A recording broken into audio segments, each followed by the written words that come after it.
Hello everyone, ఈసారి వేసవికాలంలో ఆవకాయ పచ్చడి ఎలా పెట్టాలి అనేది డిస్కస్ చేసుకుందాం. ముందుగా మార్కెట్కి వెళ్ళి మంచి రసాలకాయలు తీసుకొని వాటిని అక్కడే కడిగి గుడ్డతో తుడుచుకొని అక్కడే ముక్కలు కొట్టించామండి. వాళ్ళైతే చాలా సింపుల్గా చాలా ఫాస్ట్గా ముక్కలు కొట్టేశారు. మేమైతే ఇంటికి తెచ్చుకుని చేసుకోవాలంటే చాలా ఇబ్బంది పడతామండి.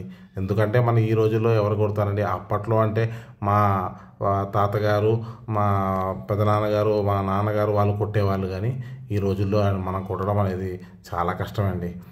సో ముక్కలు కొన్న టెంకలు తీసేసి తర్వాత కారం కలుపుకున్నామండి. కారం ఎలా కలుపుకున్నాము అంటే, ఒక గ్లాసు కారం, ఒక గ్లాస్ ఆవు పొడి, ఒక గ్లాస్ ఫుల్ కాకుండా గ్లాస్లో కొంచెం తక్కువ సాల్ట్. మేమైతే ఎప్పుడు 3 మ్యాంగోస్ కారము, 3 మ్యాంగోస్ ఆవు పొడి, పికిల్ సాల్ట్ అనేది యూస్ చేస్తామండి. ఈ పికిల్ సాల్ట్ అనేది బేసిక్గా అన్ని ప్రొవిజనల్ స్టోర్స్లో దొరుకుతాయండి. అది మాత్రమే వాడాలి. మనకి బయట దొరికే ఈ ఐడోసా సాల్ట్ కొన్ని ఉంటాయి కదండి, రెగ్యులర్గా టేబుల్ సాల్ట్ అనేది యూస్ చేస్తాం. అది పెద్దగా పచ్చడికి టేస్ట్ అంత బాగా రాదని మా అభిప్రాయం. కాబట్టి ఇలాగా అన్నీ కలుపుకొని లాస్ట్లో అందరికీ కలిపి ఒక 150 గ్రామ్స్ మెంతులు వేసామండి. అలాగే అదే మిక్చర్లో మేము ఒక 3 స్పూన్స్ పసుపు కూడా వేయడం జరిగింది. ఆ తర్వాత ఇలాగా నీట్గా బేసన్లో ఆ కారం వేసుకొని ఆ కారంలో అలా కొంచెం నూనె పోసుకొని అలాగా కలుపుకుని దాని ఒక ముద్దలాగా వచ్చిన తర్వాత వాటిలో ముక్కలు వేసుకుని నీట్గా కలపడం అనేది జరుగుతుంది. యాక్చువల్గా అయితే ఈ పద్ధతిలో ఏం జరుగుతుంది అంటే, మనం ఈ ముక్కలు ఏవైతే వేసుకుని నీట్గా కలుపుకుంటామో అప్పుడు ఈ కారం అనేది, ఈ కారము, ఆవపిండి, ఉప్పు అవన్నీ ముక్కలకి బాగా పడతాయండి. అలాగే ముక్క కూడా బాగా నానిపోయి మెత్తగా అయిపోవడం కానీ, లేకపోతే మొత్తం అంతా ముక్క అంతా పీల్చేసుకోవడం కానీ అది జరగదు. అది మెల్లమెల్లగా ఒక ప్రక్రియలాగా మెల్లమెల్లగా ఆ కారాన్ని అనేది ముక్క పీల్చుకోవడం అనేది జరుగుతుందండి. ఇలా చేస్తే మ్యారినేట్ చాలా బాగా అవుతుంది. అలా అని చెప్పి మా అమ్మ చెప్తుంది. మా చిన్నప్పటి నుంచి మా అమ్మ అలాగే పెట్టేది. మా అమ్మ మా నానమ్మ దగ్గర చూసి నేర్చుకుంది. అలాగే మా నానమ్మ వాళ్ళ అత్తగారి దగ్గర చూసి నేర్చుకుందంటండి. చాలా బాగుంది కదా ఇలా చేయడం. కానీ చాలా కొంచెం లెంతీ ప్రాసెస్ అయినా కానీ ఆవకాయ పచ్చడి మాత్రం చాలా బాగా వస్తుందండి. ఒకరోజు అయిపోయిన తర్వాత మళ్ళీ ఆవకాయ పచ్చడి చూసి మొత్తం చుట్టూ నీట్గా కింద నుంచి పైకి నీట్గా కలుపుకున్న తర్వాత ఎందుకో కొంచెం ఉప్పు ఎక్కువైందా అని అనిపించింది. సరే ఈసారి ఏం చేద్దాం అని మా అమ్మ ఆలోచించి కొంచెం ఆవపిండి, కారము, మెంతులు కొంచెం ఎక్స్ట్రా యాడ్ చేసి, సాల్ట్ లేకుండా అవి కొంచెం యాడ్ చేసి, అలాగే వాటికి ఒక 10 కాయలు ముక్కలు, మళ్ళీ మామిడికాయ ముక్కలు కొట్టించుకొని అవే కలపడం జరిగిందండి. సో అన్నట్టు మీకు చెప్పడం మర్చిపోయానండి. మేము నూనె ఏది వాడతాం అనేది ఇందాక నేను చెప్పడం మర్చిపోయాను.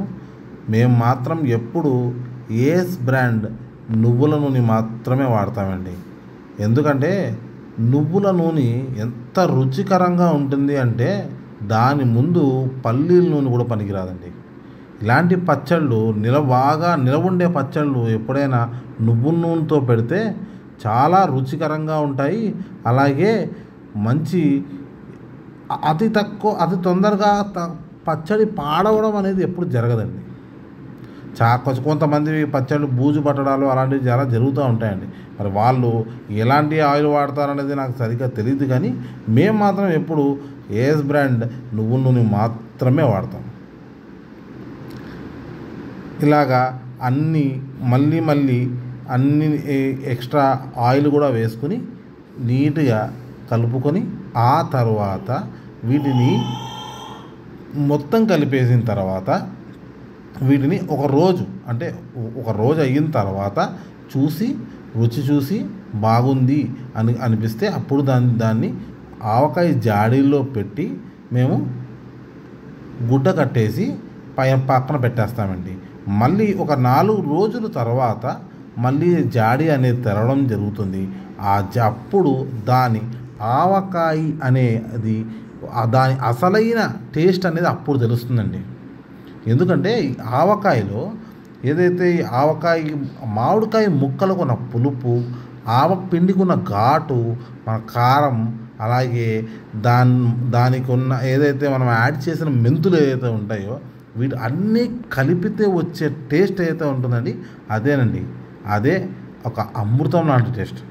అందుకేనండి వరల్డ్ వైడ్గా ఎవరైనా సరే మన తెలుగు వాళ్ళు చేసే ఈ ఆవకాయ పచ్చడి అంటే అందరికీ ఇష్టమే.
Thank you for watching. Please like, share and subscribe.